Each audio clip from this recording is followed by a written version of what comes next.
How to know whether the customer you're talking to is real or spam.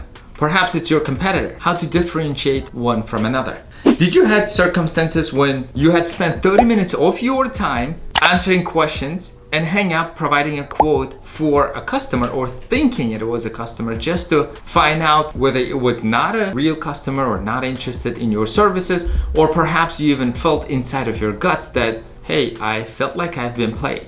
Well, in this particular video, we're going to address this and how to pre-qualify the customer, because we know that the time and energy is very limited resources. And as a business owner, your energy and time should be focused on working on your business, increasing your business development, and not entertaining tire kickers. That's exactly what we don't want, because eventually we want to make money so we can then buy back our time and then utilize that time to do what we want, so our impact is greater. And because when you do what you want, then you literally don't work a single day in your life. So we have to be very, very precious and mindful about our time and energy, how we spend it. Without further ado, let's start diving in. So what I teach my team is we must pre-qualify customers. Before we give them a quote, before we further entertain them, you have to pre-qualify the client. And there are a couple of things and triggers that will let you know that most likely the customer is legit or a spam. So there are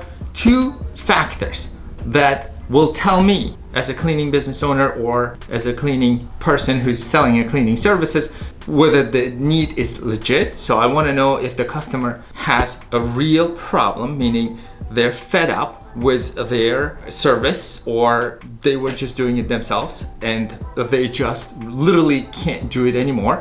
So it has to be urgent and legit, and they should be able to pay for the bill. Otherwise, like even if they're not able to, if they just entertaining it, not every customer is the right customer for us. For example, we are one of the more expensive, which makes us more boutique and exclusive, and we provide better services, company around Baltimore metropolitan area.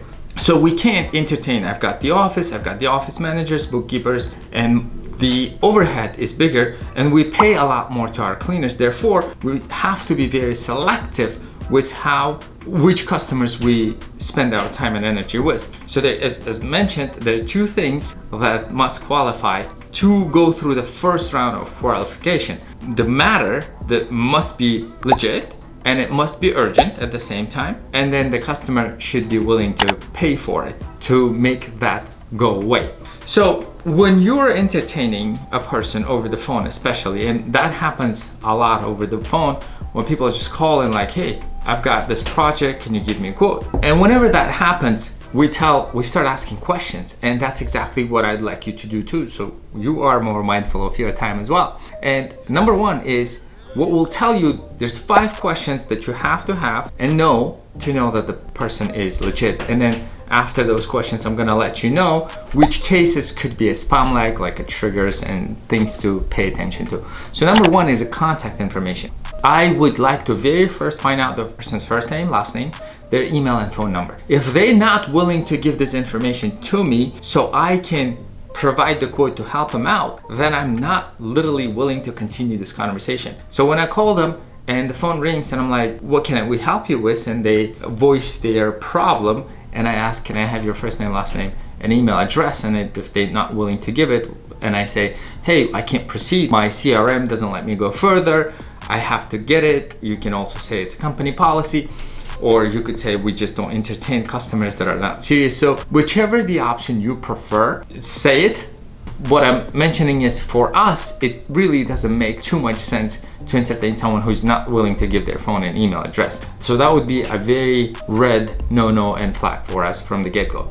Number 2, we want to know their service address. If they're not willing to share where we're going to go and get the service cleaned, and they just don't want to do it, then that kind of tells me that they're not interested or not serious or price shoppers. Because as a cleaners, we have to know the place where we're going. So if they can say, hey, it's in Baltimore or like in one of the neighborhoods of Hampton, then again, I would try to get the information out of them and say, hey, I'm sorry, otherwise my software would not allow me to keep proceeding further. The number 3 would be willing to send photos. So especially, we are primarily commercial services company, In residential services, it has to be worth for us to go out. And then most of the time, let's say if you drive from your office to a walkthrough, it takes 30 minutes, then you 30 minutes with a customer and come back 30 minutes.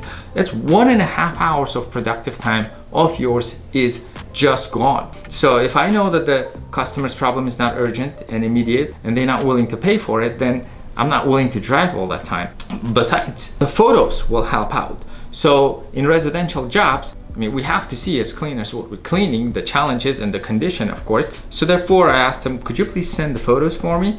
And once they send it, and what I do is I make it super easy. I text it to them from my cell phone. I'm like, hey, you can snap the photos to this and send it to me, or here's my email address. If that's easier, send it via email. Whichever medium is good for you, I would be happy to take a look at it. The next would be I judge their responsive and Q&A, how fast they respond and provide the information that I'm asking so I can put my quote together. And if they are entertaining and going back and forth quickly, that tells me that their problem is imminent and urgent and it needs being resolved. If they take their time, like 24 hours just to respond to one text, and then I hit them up with another one, it's another 24 hours, then I'm like, that's probably not the right fit for us. The next one would be is willing to set up a walkthrough. So we had the cases when person could just give your neighbor's address or any address from Google and just look it up. However, if they're willing to set up a walkthrough, then it means that most likely it is a legit customer. There are spam cases that you need to find out as well.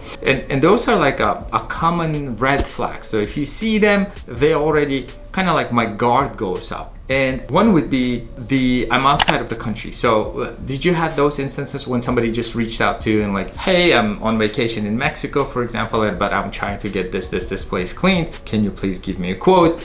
And therefore, because I'm there, I can't give you my email or phone number. So those are like a no red flags. Unable to provide their phone number as well is a red flag because, hey, I'm helping you out here. It's not the one-way street. I mean, of course, we do want the customers and we want to please the customers whenever we can. However, it's a two-way street. It's the same way when you find a customer and then you're a cleaner, it has to be matched both ways. Or right? If you find an employee and your employer, it has to work for both ways. Any relationship, your girlfriend and boyfriend, husband and wife, it really does not matter.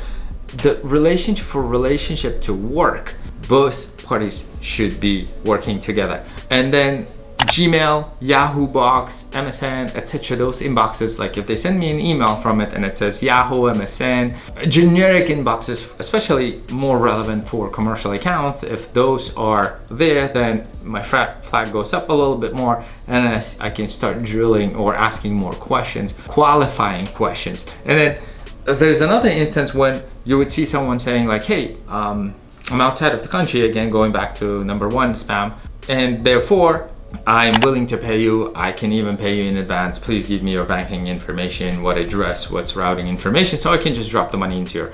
This is a huge no-no. Whenever somebody asks you over the phone about your banking information, routing address, your first, last name, your company name, that's like a red flag. So those are the things you should be on the lookout for. Be very mindful of your time, how you spend it.